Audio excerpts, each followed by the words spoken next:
Salut les punchers, c'est Tom de Punch Punch Pass. Aujourd'hui, je fais une vidéo pour vous expliquer un peu. Souvent, je donne cet exemple à mes partenaires d'entraînement et certains de mes élèves que j'appelle élèves, certaines personnes à qui je donne des conseils de boxe. Je leur dis souvent en Thaïlande, on m'a appris la différence entre mat nak et mat chrome. Alors, je vais vous dire ce que ça veut dire. Le mat nak, ça s'appelle le coup de poing lourd. C'est le coup de poing qu'on appelle lourd.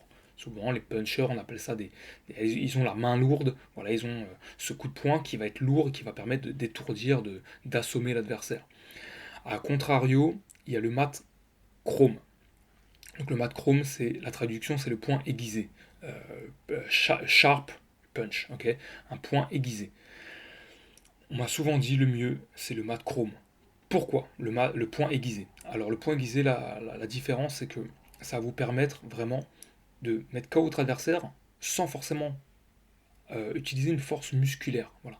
Ça va vraiment être sur un mouvement parfait, un mouvement quasi parfait, où le coup va permettre de trancher vraiment l'adversaire et de le mettre KO vraiment avec vraiment la technique. Voilà. Vous pourrez voir des boxeurs euh, qui sont qui ont un gabarit vraiment fin, musculairement, qui sont pas très musclés, pas très puissants, et pourtant ils mettent KO leur adversaire. Ce sont des punchers parce qu'ils ont ce fameux point aiguisé qui permet vraiment de mettre KO avec la technique. Comment avoir un mat chrome, un point aiguisé? Alors je vais vous le dire, c'est tout simplement en utilisant la bonne technique, c'est-à-dire un bon transfert des épaules, un bon transfert des hanches, un très bon équilibre au niveau des pieds, c'est hyper important pour pouvoir vraiment transférer toute cette puissance et de venir taper avec cette phalange, donc la phalange du milieu, qui permet vraiment d'aligner votre bras, votre coude et votre épaule. Voilà, tout est dans l'alignement et de venir d'avoir un impact vraiment très solide au niveau de la mâchoire de votre adversaire. Voilà, le menton, la mâchoire, c'est là où on tape pour mettre KO. Et de vraiment d'aligner votre coup pour avoir ce coup aiguisé et de venir avec un relâchement, une fluidité, passer votre coup comme ça, comme si vous donniez un coup de couteau. Hein.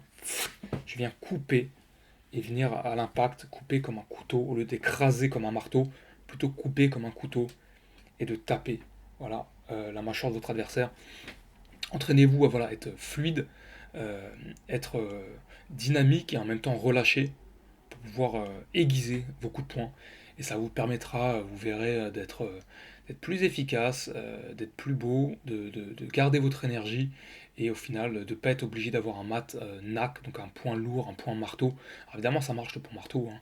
Le mec a une grosse puissance, il arrive, même s'il tape lentement, et s'il vous touche une fois avec un coup de poing très lourd, et ben il vous étourdit, il vous met KO.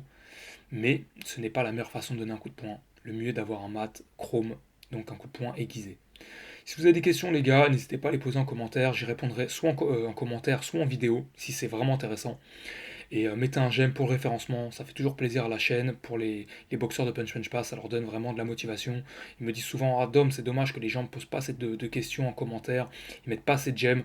N'hésitez pas, ça vous coûte rien. Et en même temps, ça se trouve, je vais répondre à votre question, des questions dont vous vous posez depuis longtemps.